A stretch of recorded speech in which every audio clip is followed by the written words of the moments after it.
Here we are with Victor, one of the co-founders of Flusk. Victor, thank you for joining us today. You're welcome. Thanks for the invite. Yeah, of Sure, Um, good to course. see you again. yeah, same. So tell us a little bit about your journey, Victor. Last year, you and Wesley, your co-founder of Flusk, won. What was the award again with Bubble? The Trailblazer Award for pushing the limits of Bubble. Uh, Fantastic. And you've had just a career of just making things, right? Like you're a no-code developer yourself, and you're a maker, right? Right. Yeah. How did you get into it all? So I started Bubble maybe in 2017, I think so, I believe. I Really? wanted to do a project for myself and I quickly got addicted to it, I must say. And then quickly I shifted to making apps for people, like most people do, as a freelance, and then to education in France, mainly with Auto, where we train people to use Bubble. And that's where I met Wesley, and Wesley and I decided to do Flusk because we genuinely love Bubble and we just wanted to push the limits and the boundaries of what you can do with Bubble. So that's where basically it came from. so Otto, I remember seeing Otto around on the forums a long while ago. I'm not on the forums as much anymore, but I don't see them Right. around as much. Were you part of the founding team of that, or is that something else? Were you Not just really. around? Yeah. Not really. I think when I joined Auto, it was quite the beginning of Auto, maybe a year later. So I joined first for as a just like a tutor mentorship, and then I joined as a CTO later on. Oh, cool. Yeah, for So about you eventually became. I remember you were part of the leadership team at Otto, yeah, for sure. yeah, but not founder And team. were you a developer before Bubble? Did you know how to code, or you didn't know? No, and I still can't code. I mean, you say you don't know how to code, but the stuff you guys put out is pretty It, remarkable. yeah, yeah, Definitely the exactly. edge of coder and bubble dev. Well, everything that we built, the whole Flusk is 99% of no code, which I think is even more That's awesome. unbelievable. Like we made a tool for Bubble apps that is itself made in Bubble. That's really cool to see. Yeah. Yeah, yeah, But it's you like even at Auto, you were always interested in the very edges of bubble. Right? Like you never wanted to just like play the editor. You wanted to play behind the editor. Yeah, Talk to us a little that's bit true. about how you like explored, how you like the you had no problem just diving in and learning everything about Bubble as a platform. Yeah, well, I think it comes from my way of learning because I'm not able to sit behind a video and watch a video. I'm not able to also sit behind a text and read a tutorial, which sounds like, super genius, but it's actually not really easy because it's very hard for me to learn actually. But for some stuff like Bubble, it's actually really easy to learn intuitively because you can do test and see if it works or not and then do it again. So by doing that, I think I discover a lot of things that people wouldn't because they follow just, the normal way or tutorials. Because I really try the edge cases and I really like to optimize the things. So I sometimes come across things that, maybe Bubble don't want me to see or some things that are more like editor wise. And then I'm always like, oh, well, I could use that for, making something else or push the boundaries of what I usually could do with Bubble, I yeah. guess. You say you have a hard time learning. I actually do as well. Before you got started with learning no code and development practices, did you think like you were smart enough to do this stuff that you're doing today? It's a good question. I don't probably not. I didn't do well at school. I quit it before I graduated high school. So obviously, when you leave high school without graduating, what you think is like the teachers also tell you won't be able to do anything, you won't be able to Jeez. succeed. A So self fulfilling prophecy. you start Yeah. with life with like very low self-esteem. But Bobo Wow. actually made me raise my self-esteem. So it's actually quite Me too. It's really empowering in that way, it like is, getting yeah. this skill set. Like I also didn't think I was smart enough to learn how to code. Like coding has this thing around it, this stigma of like you need to be really good at math and sciences and like just be able to do things that you don't think you can do. Right. And while Bubble's not like writing code, you still need to know how to program. It's, web development concepts. There's so much logic and things that go into it. You need to know how to program, right? Yeah. And it takes a little bit, but once you learn it, it's so empowering. And yeah, it's nice to see other people going through the same thing. For Great. whatever it's worth, and probably the other end of the spectrum, even with a degree, a PhD from an Ivy League institution, I still didn't think I could code. Like, All right. it doesn't really matter what the teachers told you in school. Like, I was like, I'm not a coder. That's just not who I am. I can't do this. I'm not gonna. I can't sit behind a computer either and try learn the syntax. Like I tried Ruby on Rails, it didn't work out well. Um, and it's like, okay, no code kind of just clicks in this way of thinking, Mm-mm. regardless of what the teachers told you. So don't let that be the And claim that's like either. so exciting, right? Like I think a lot of people don't want to get into no code because they have this concept of like, oh, we're not smart enough, right? But like people of all walks of life also didn't think they were smart enough, but it just you did it because we needed to. Like Right. we just wanted to build something. We had companies we wanted to build or whatever, and it's just like, all right, well, we'll just kind of jump off the cliff, and then it's like, you know, that actually was kind of fun. Let's do it Right. again, you know, and then keep going. And but Mhm. until you jump off that cliff, you're just like, oh, I don't know if I could ever do it, right? And so it's a happy surprise in that way. And so when did you guys eventually get to founding Flusk? Happens. Well, beginning of Flusk was last year, maybe in December. We actually started with not security, not monitoring, but assistant. So the initial idea was to offer bigger companies that are scaling with Bubble Mhm. immediate and emergency assistance 24/7 around the clock, day and night. Wow. We I sold, remember that. Yeah, I remember when you pitched that. I was like, okay.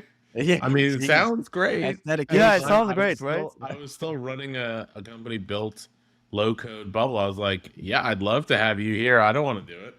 But what if like you're on the Amazon or something? Who's going to be taking those calls? That's a good one. Yeah.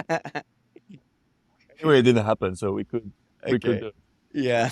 Yeah, so we sold the contract once, but it was actually very difficult to sell because it's big contracts and the market for that is actually still very small, at least on Bubble, for like scale up companies. Yeah. So we for a very long time before that, even at Auto, we always got a lot of requests for security audits because actually there was quite a demand already for that. So we started to specialize a little bit more and more and more until we essentially did only security audits. But it was very time consuming. So what we did is we built a tool on Bubble for helping us, conduct these audits manually. And after maybe 2 or 3 months, the tool was doing 60% of what we were doing manually. So we thought maybe it's time to release it as a product. And then we started building Flusk as it is today. So you were building Flusk for you. Like you were the Right. first customer, and it was an internal tool. We keep using this. This was Yeah, the it was internal tool you were disgusting. using. Oh, But it's so pretty. Like the app is so well put together. Like when I think about building internal tools, I'm like that janky spreadsheet that has I fields don't know, all but over. if you see Flusk, and when it you're was just an internal tool, it was Yeah, yeah. not looking as Yeah, great. yeah, I okay. can tell you, I can provide. Okay, so you were getting these contracts to do security audits. What kinds of companies were you finding? Were they startups? Were they internal tools? Were they like Dannon coming and like looking for big work? Essentially, it's mostly people that are just after the stage of validating their MVP. They see that there's traction, there starts to be a lot of users, and they kind of feel like, oh wow, now I have responsibilities with my Bubble app, and that's usually the moment they turn to us. So it's really all kind of companies, actually, surprisingly, entrepreneurs, single entrepreneurs, small founders team, and also a lot of scale-ups that for internal tools, that kind of stuff. But this is more for compliance purposes or GDPR also, but also for investors trust. Hmm. Oh, so the investors are coming and going. How do we know this thing's really going to work and you're not going to have this PR nightmare? Yeah. Which I think is probably difficult in this space because it's still very new. It's very untested in those ways kind of thing. And so I know personally it's a nice thing to have a third party, person to say, come Right. in and do this audit. Like when I was at my last company, a VC funded company, they're like, hey, we need a third party audit on this just to make sure we're good, right? And it's like Yeah. before you guys, there was no one that did that, right? Like so it's really nice that we have at least have one person in the industry doing this. But like, talk to us about like building for this industry. It's a newer industry. You're specifically building for companies that are live with users Right. that are growing. How do you like identify these customers? How do you, work with them? What are the good and the bad about building for a customer like this? Let's start with just the how you find them, because Okay. it's hard. It's It's not easy. Go ahead. That's very interesting questions. Well, I think obviously there's two ends of these customers. There's the agencies and the end customers. Agencies are, one of the main target for Flusk, obviously, because they build apps like every day, every month, literally. So they are like, like maybe I think a big part of the apps that are out there that are like, like working. No, let me say it in another way. they're just building so many applications that and they're Yeah, and they know good and bad, and some of them don't get the market for them, but also if they have client demands and they have the budget, it's probably just a better fit in the agency world, yeah, right? exactly. So basically, there's two types of customers for us. It's on one hand, we have the agencies that are building a lot of apps, and they are interested in Flusk, obviously, because if something goes wrong with the app that they make, it's not just this app, it's actually their entire reputation. So that's why they're usually coming to us. We don't really have to reach out to them. On the other end, for the end users, like just people making apps by themselves or companies, it's a bit harder, but I think it's honestly, we don't do a lot of marketing until maybe the last 3 or 4 months. It's a lot of mouth to hear. Bubble Forum also is helping a lot. And usually when they turn to, otherwise they turn to an agency, they're like, hey, we need the security audit. And then the agencies are like, oh, you can go to these guys because, Bubble is quite a small word. So that's usually how it works. Yeah. Yeah, it is. It's not like the bubble ecosystem is so early that you've embedded yourself as the security experts. So as it grows, you're just going to get to ride this wave of growth with everyone. Right. But at the same Yeah. time, you are entangled with them. Are you like for good and bad, right? Like, are you looking at also doing this for other platforms, or what are your thoughts there? Well, that's a question that comes in the way really often. Are we gonna spread out to other platforms like NCScale, for example? The answer for now is no, absolutely no, because if you look at NCScale and Flusk today, NCScale works on a lot of tools. Actually, I think more than 10 or 15, which is great if you have a multi-stack app. But the thing is, they don't go as far at all as we do, because obviously, their energy is spread up everywhere, and we really have a true expertise on Bubble, and we want to keep that, because if you want to make security, in my opinion, it has to be top notch. You can't just spread out and don't be on top. So, no, really. All right. Interesting. How about we get into a little bit of a demo? Can you show us around Flusk? All right, let's Oh, show wait, you. wait, before, wait. Oh, sorry. Launch day, launch day, launch day, launch day. Today's V2, right? Today you're Yeah, that's officially V2 today. announcing V2, right? So 2.0, what a good day Yeah. to be here. What is Flusk? What does it do? And what did you add in V2? We'll link the video, but go ahead and explain it to us. Great question. Flusk is a all-in-one monitoring and security tool for Bubble apps. It used to be only about security, basically. So you go on Flusk, you put your Bubble app in there, and it tells you what are the potential vulnerabilities that your app may have. And it also tells you how to fix it, and you can ask the community or hire an expert straight from the app. So we did only security for almost a year, and now we're slowly shifting also to monitoring and also optimization and performances. So the V2... Oh, wow. That's everything. That's like the whole thing. That's like the whole... Trying to. So between the design part and the, what we saw yesterday of design, pulling things from Figma into Bubble, and your performance and optimization, I don't have to do anything anymore. We're done. I'm out of a job. And pretty soon AI is coming, so Yeah, we really don't exactly. have to do anything. Just wait for AI, and then it's... All right, well, let me find a really cheap place in the world to go retire. That's it. We're done. There we go. Okay, so security, I think many people who are listening probably have heard about the security side, Right. whether it's through like PR, people talking about their exposure to things, or just seeing you guys on the forum. What is the monitoring? What are you monitoring? What are you optimizing? Right. So there's a few key issues in my opinion with developing on Bubble, is that when something happens on your app, it's very difficult to know it. So if today I'm going on your app and I'm trying to subscribe to a course, and for whatever reason the Stripe payment fails, this is it. It ends here. So the goal with the monitoring first is to catch these errors and to catch these bugs. So then you can have, context and see where they happen, when they happen, how many users are affected. So if a bug happens concretely, it tells you what the bug is. It catches errors from the front end and also the back end. It takes a screenshot of the user screen, so then you can, fix it and have more context. And you can ask the community for help from the app. So this is more like error monitoring. Then we also have just like analytics, like see how many users are live on your app, how many users against visitors. Flusk makes a difference automatically. You can also see in the future workload units, how workload units are consumed, what are the more expensive workflows, how to optimize them, give you advice. And a big part also is the log interface, because finding log in Bubble is actually quite complex. It's very hard. Yeah.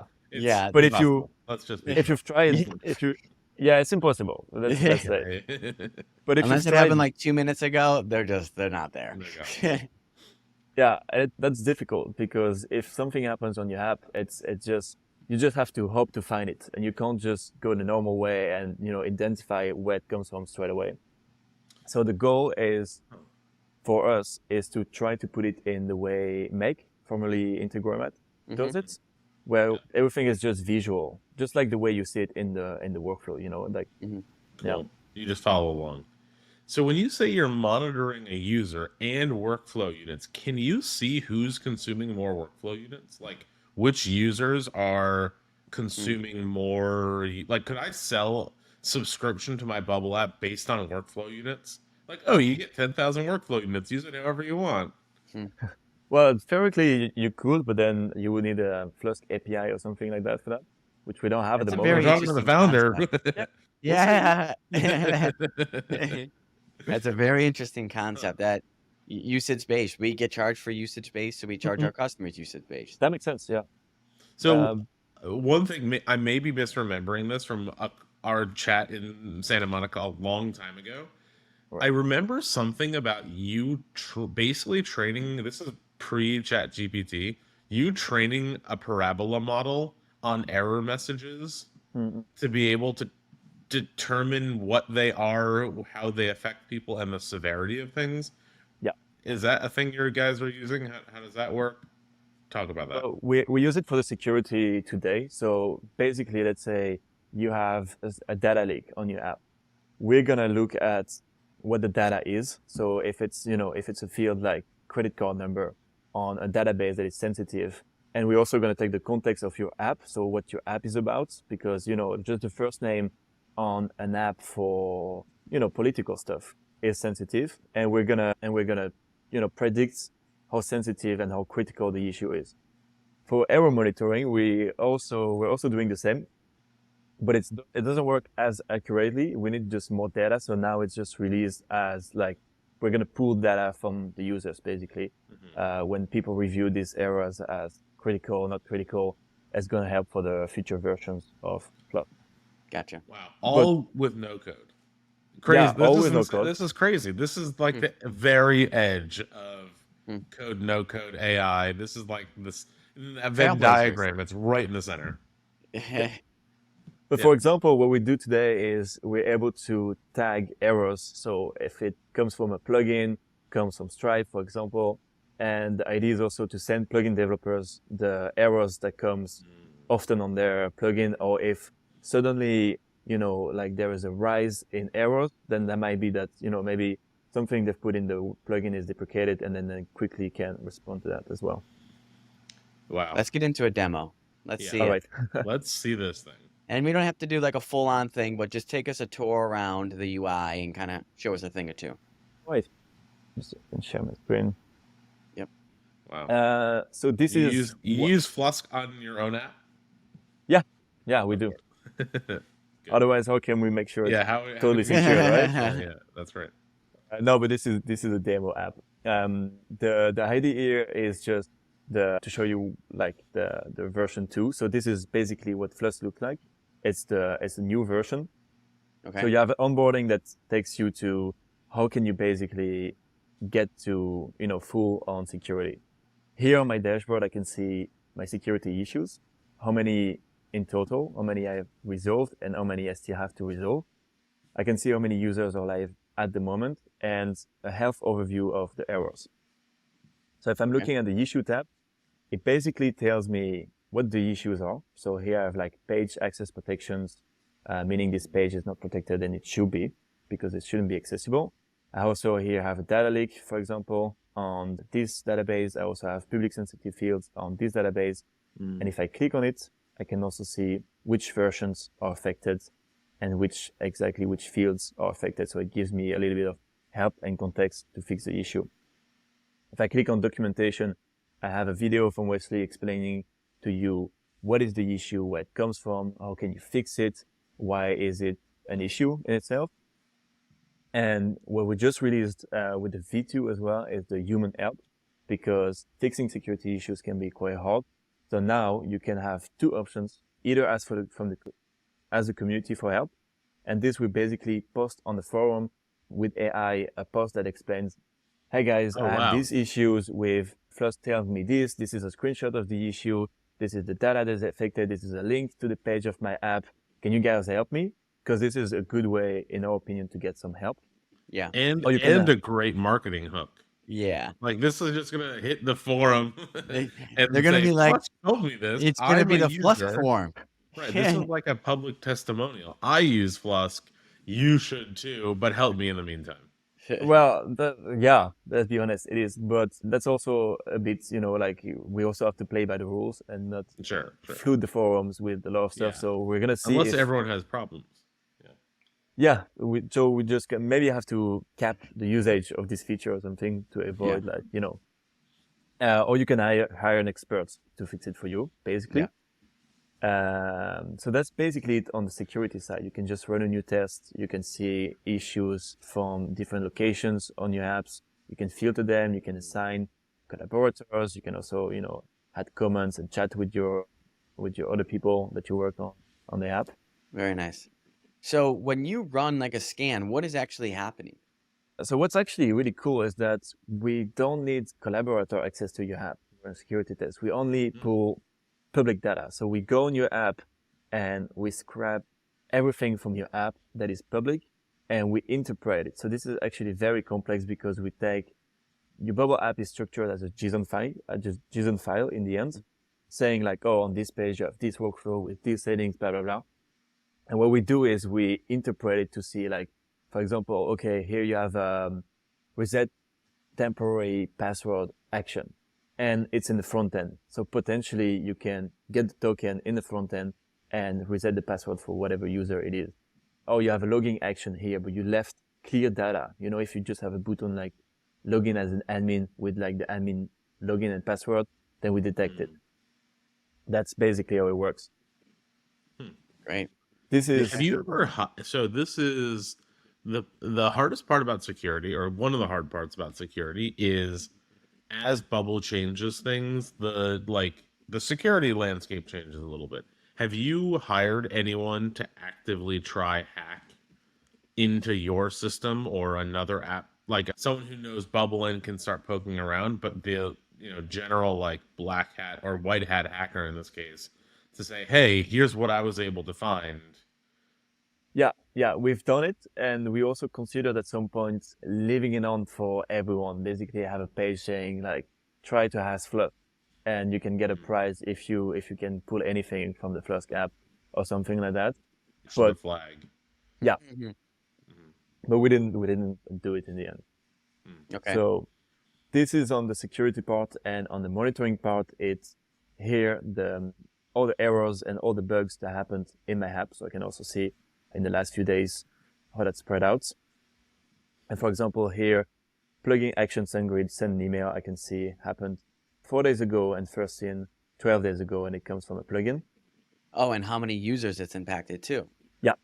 Oh, that's how many nice. people how many of your users have seen this same error? Wow, that's nice. I like that a lot. And if there's a spike of this, then you'll get an email saying, look, this might have just broken. So here's the error message. I can see which version, where it comes from, how it was collected. And I can see all the occurrences of this particular issue. I can see it impacted this user or the administrator, which is basically the backend visitor here, etc., etc. And if it comes from the front end, then it also takes a screenshot and I can look what happened directly. I can also Very nice. see the log that impacted this issue here. So this was basically the logs from the error. So you visualize these logs in a more comprehensive way for you to understand it. Exactly, yeah. Beautiful. So for the users that aren't paying the video attention on YouTube, you just showed a log, and the log, typical server-side log, it's just like a list of text. And what they did is they broke it down into what we normally would build with in Bubble, which is, step-by-step actions and, that preview interview and interface, and it showed that step-by-step action and kind of what steps it checked on or passed, and then where it failed to, right? Yeah, I'll go more in detail just right after that. We'll see, for example, here, there's a screenshot of when the error occurred. Okay. What are those dots on that? Was that just was the confetti? Confetti. Yeah, it was the confetti. Yeah. Yeah. I didn't know if that was like a click monitor or something. No. This is basically just, basic analytics from your app, active users, average traffics, and then the log explorer. It's what you just saw. All your logs in a visual way. So here, This is everything happening. probably didn't run. So there's still a little bit of responsive issues with that. This is still experimental. And here I can see backend workflow request triggered. It triggered this workflow, which successfully ran. I can also look inside and see the data that run into the action. Nice. Wow. I can also show it on the Bubble editor. And if there's a conditional, I can also see the data of the conditional, why it ran, why it didn't run, for example. Or I can also see the logs in just a regular plain view like Bubble, but just a little bit more pretty and more... And searchable. Yeah, and searchable. Yeah. Yeah. Fantastic. And now with going back to the errors, can you set up an alert saying, hey, once I get an alert for 10 users have had this error, email me kind of thing? It does it automatically, but what you can do is go in the alerting tab and you can define rules here. For example, if I'm doing a new alert, on new deploy, on new changes on a version, or on a custom trigger from log. And this is basically you can go pretty advanced here. I can show you. It's actually quite interesting. So I can put an operator group and say, for example, when the location is, let's say, my page dashboard, and the user email equals, I don't know, whatever premium customer, then trigger the alert, basically. That's a full-on expression editor that you guys built in Bubble. Yeah. So if somebody signs up, you can get an email. Yeah, you can get an email. Yeah. Interesting. Yeah. But also, I mean, wow. All right, we haven't gotten to this yet either, but scheduled deployments. Yeah, I like this that is one a definitely lot. one of my favorite. Yeah. Tools. So the two last features is, then I'm going to keep it for the last one. Then we also have backups, basically daily backups for up to 2 years. So that really extend Bubble native backups. Wow. And the deployment, yeah. So there's two parts, which is, one is very interesting, is just scheduling a deployment, which is, fairly basic. Is just you set a time and it's going to just deploy your app at this time. And the other one is the smart deployment. And the smart deployment is interesting because it will try within a lapse of time to deploy your app when no users are live. So I can just say, try to deploy from test to live when no users are live from this time until this time, the latest, if it doesn't matter. Which is great. I used to finally. I used to sit with Google Analytics open on one tab and the deploy button and just go, okay, they look inactive. Yeah. This is Oh my god. This is what we used to do before Flusk as well. It's so annoying. Yeah, and sometimes you don't know if the the last activity on your app is you or not. You're not sure. So Right. You're just waiting, just sitting there waiting. Yeah. And then you do it, and then 3 people call you. Oh no! And it's just just it's a big problem. You'd like to just push in the middle of the night and kind of, that kind of thing, but you don't want to actually be up in the middle of the night. Well, that is honestly really exciting. Security monitoring, logs you can actually use, automated smart Thanks. deployments that, is just smart, a visual version of your log so you can kind of get more understanding of what it is. I think two things I want to talk about before we wrap this up. One is like, what's your pricing? Like, how can we afford this? And then two, Bubble overall as like a secure platform. I think we should just talk about that as well. Right. So starting with pricing, where are you guys at with this? Starting with pricing, so we used to work on yearly license model, which is not sustainable anymore with the new monitoring features because we constantly have to check and run functions on your apps. So now we're rolling out a new monthly subscription, like a typical SaaS product. Yeah. It starts at $29 a month. Okay. For basic security and basic monitoring. And it goes to the growth plans, which is, I should know that by heart, actually. Free now. This is Wesley's. This is Wesley's shit. This is Wes's shit. At $65 a month, which includes all the monitoring features, extended backup, extended log retention. And then we also have a scale plan, which includes like more advanced feature, like, certificate generation, security team available for you, stuff like that. Very affordable and seems like a great option for businesses that are scaling on Bubble and just need that assurance of, alerts, logs, security, etc. Right. That's awesome. Yeah, you don't know you need this until it's a little too late. Unfortunately. And I think that's probably one of your hard things about marketing Yeah. is you don't know you need this until it's a little too late, but they don't know it's a little too late unless maybe you tell them it's a little too late, which then puts you in this position of snooping around their app, and then they come And they at you don't like, love it. why are you snooping around my app? I don't want, Exactly. it's just it's this thing. Yeah, it's like selling car insurance. Nobody wants a car insurance, but by law you have to. So you take one. But if you didn't have to, how many people really insure the car? Yeah. Maybe Right. not as much. So it's actually quite difficult indeed. Yeah. But as you said, I think it's important to note that Bubble is in itself a very secure platform. Like if you just listen to all our marketing, it just feels like Bubble is trash and you need to secure your app. But actually Bubble in itself is very secured.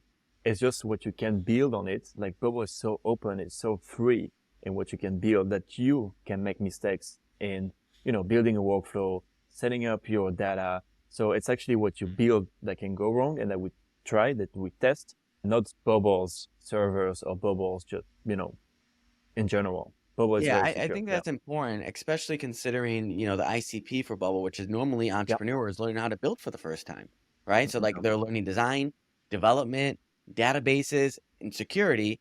The chances are they're not learning all of those perfectly, right? And they need some help in those areas. And so just to have a back-end monitoring tool saying, hey, there's an error, here's how to fix it, is almost like educational as much as it is to like take control or secure your business. And it's also no code, because if you can write pages and pages about how to make your app secure, but people use Bubble because they want to make something fast. They want to they're just founder. They don't want to learn about how to make a Bubble app secure. They just want it to be secured. So that's where we try to help, really. Yeah. Amazing. David, any last words before we get Victor out of here and on to his 2.0 release? Yeah. What is the most requested feature from Flusk? What do people ask you for the most? Recently, a lot of workload units. The one that you told me actually about saying workload units per person is actually quite something we get often. Schedule deployed. I think honestly, we tackle every feature we get requested. So Sure, NoCode developer style. the ID board is just moving really quickly. So that's awesome. And you're doing more building. Wesley's doing more selling. Just the two of you guys? Do you have a team yet? So we started the two of us doing, like everything together, which at some point is less sustainable. So now I'm more on the technical aspect of the project, and Wesley is more on the, everything about sales and everything about marketing. We used to have a team, but they're gone now. We're back the two of us because we're actually more efficient, just the two of us, keeping it small, keeping it fun, and Sure. Yeah. Victor, thank you for coming on the podcast today, telling our audience about Flusk. Yeah, of course. We're going to put information about Flusk and how they can get started in the description. This will be live on YouTube and all platforms. If you guys want to reach out to Flusk, Victor, Wesley, do it. They're very nice people. They also have a really great free guide for ebook. Maybe we can link that as well in the description to this. I think you guys did a great job with the ebook. But otherwise, thank you for building for this ecosystem. Thank you for helping us all stay educated and safe, and really appreciate all the work that you guys are doing. Thank you. Thanks, JJ. Thanks, David, for the invite. Totally. Happy to share about Flusk. Thanks. Well, that was a fantastic interview with Victor. David, what do you think? Every time I talk to him, I'm always blown away, and I feel like a schlub. I just feel like I'm not doing enough. I don't know. He's just always got so much great stuff going on. It's wonderful. He's a nice, kind guy, very smart. You're definitely not a schlub. You're doing a lot yourself. No, I know. But it's nice to see people building for the ecosystem like that. It's hard because this is a new upcoming ecosystem, and we're lucky that they're able to like weather it as they continue to grow and get more revenue and all that kind of stuff. We're lucky to have them. Honestly, Bubble should just buy them. We've talked about the second episode in a row where we're like, "Hey, Bubble." Yeah.